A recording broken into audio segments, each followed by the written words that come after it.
Hi guys, I'm Lizzie and welcome back to Mama Lizzie's Vlogs. For those who are new in my channel, please do not forget to subscribe and click the notification bell para updated kayo sa mga ilalabas ko na videos. For today's video, i-share ko sa inyo yung paggawa ng aming small bathroom sa aming ground floor. I-share ko sa inyo kung magkano yung aming nagastos sa materials, bathroom fixtures at sa labor.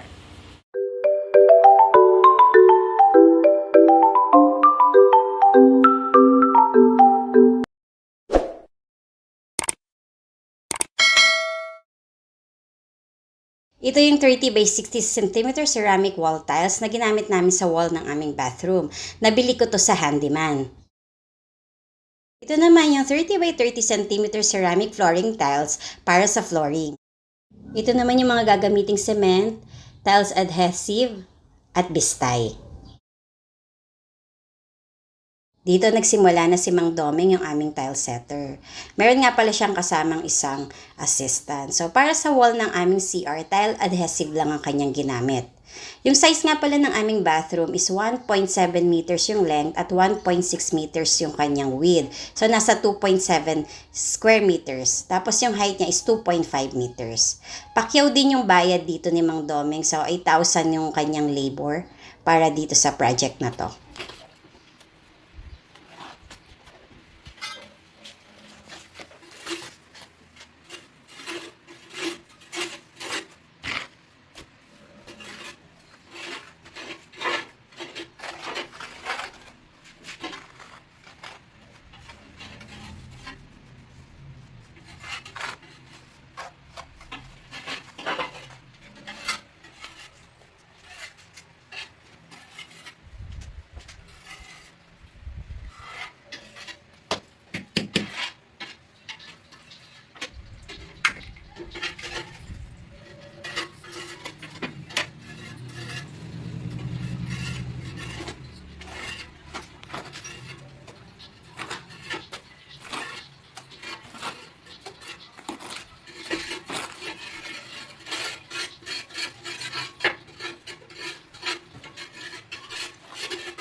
Para sa mga seroho or yung mga dulo-dulo ng tiles, naglalagay muna siya ng masking tape before niya i-cut.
Ayan, natapos ng kabitan ng tiles lahat ng walls, yung flooring naman ang kanyang isusunod.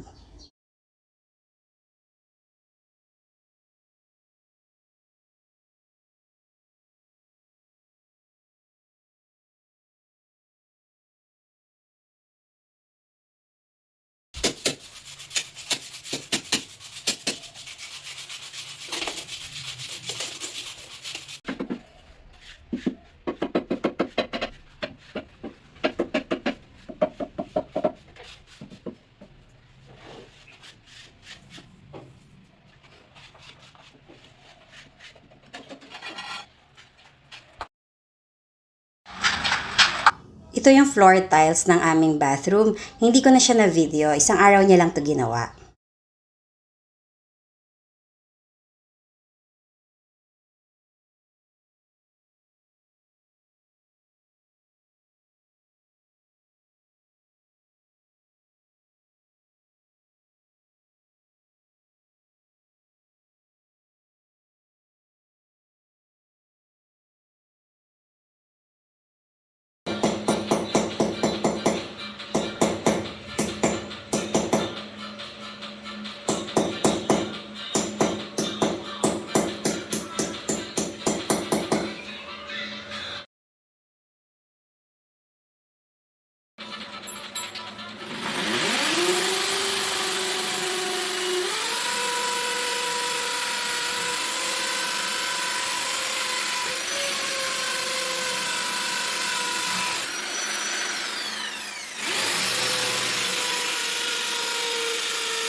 After 5 days, natapos na rin yung pagtatile sa aming bathroom, tapos na-install na din yung mga bathroom fixtures. Try natin yung faucet.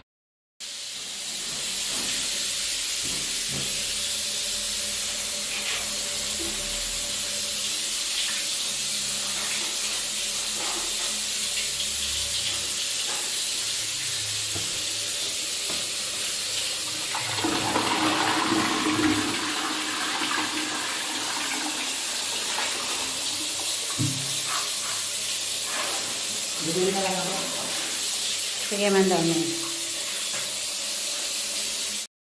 Wala pang door yung aming bathroom. Itong bathroom namin is mas maliit siya compared dun sa aming bathroom sa itaas. Kaya medyo mas mura rin yung aming nagastos. Tapos yung mga basic na kailangan lang din yung nilagay namin dito.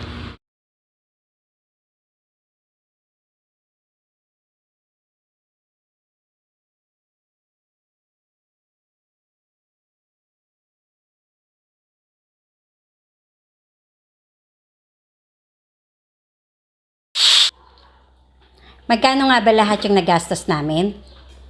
Bali sa materials, naka 11,810 pesos kami. Sa bathroom fixtures naman, ang total ng nagastos namin is 8,645 pesos. So, nilagay ko na dyan yung mga list. So, materials na 11,810 plus fixtures na 8,645 plus labor na 8,000 pesos. Ang total ng lahat ng nagastos namin is 28,455 pesos. Dito na nagtatapos yung video ko, guys. Hope you like this video. Thank you for watching and see you on my next video. Bye!